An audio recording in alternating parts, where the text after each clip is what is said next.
په افغانستان کې د ښځو د پیاوړتیا لپاره د ملاتړ پروګرامونو وروسته په افغانستان کې د ملګرو ملتونو پراختیایي پروګرام په افغانستان کې د جاپان سفارت سره 2 کلنی مرستې تړون لاسلیک کړی ترڅو په سرحدي سیمو کې د اقتصادي فعالیتونو د پیاوړتیا له لارې د ښځو ژوند ښه کړي. دا پروژه چې د جاپان د خلکو لخوا د 15.8 میلیونه ډالرو په ارزښت تمویل شوې په مستقیم ډول د افغان میرمنو او زیان منونکو اشخاصو ملاتړ وکړي ترڅو د ښځو په مشرۍ د کوچنیو منځنیو سوداګرۍ ملاتړ وکړي او سیمه ییز اقتصاد ښه کړي.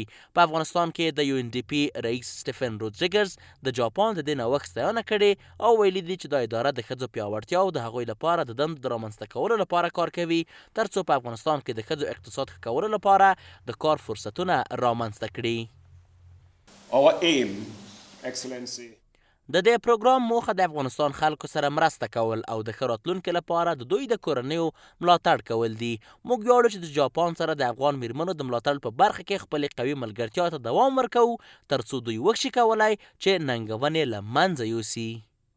دا پروګرام د تخار، بلخ، بدخشان او پکتیکا په څیر ولایتونو په سرحدي سیمو کې پلی کیږي او 2030 هغو ښځو ته چې په کوچنیو سوداګرۍ بوختې دي سیمه ییزو بازارونو ته لاسرسی برابروي.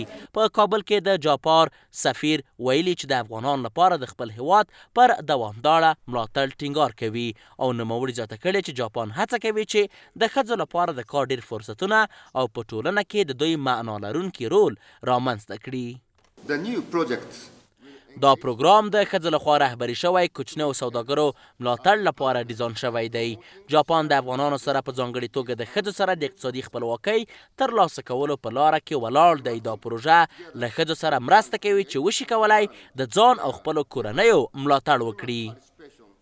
من فکر میکنم اگر همچون کمک‌های اقتصادی به افغانستان ارسال شود و یک کمک صورت بگیرد و بتونه زمین کار و اشتغال دائمی را به مردم ایجاد بکنه، بدون شک میتونه تغییرات خیلی گسترده را در زندگی مردم ایجاد بکنه.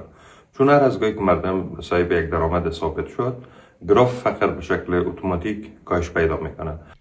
په افغانستان کې د ملګرو ملتونو پراختیایي پروګرام دا هم وایي چې دوی له 1200 څخه زیاتو کوچنیو سوداګریو سره مرسته کړې چې ډیری د ښځو لخوا رهبري کیږي او له 2500 څخه ډیرې نوې دندې رامنځته کړي.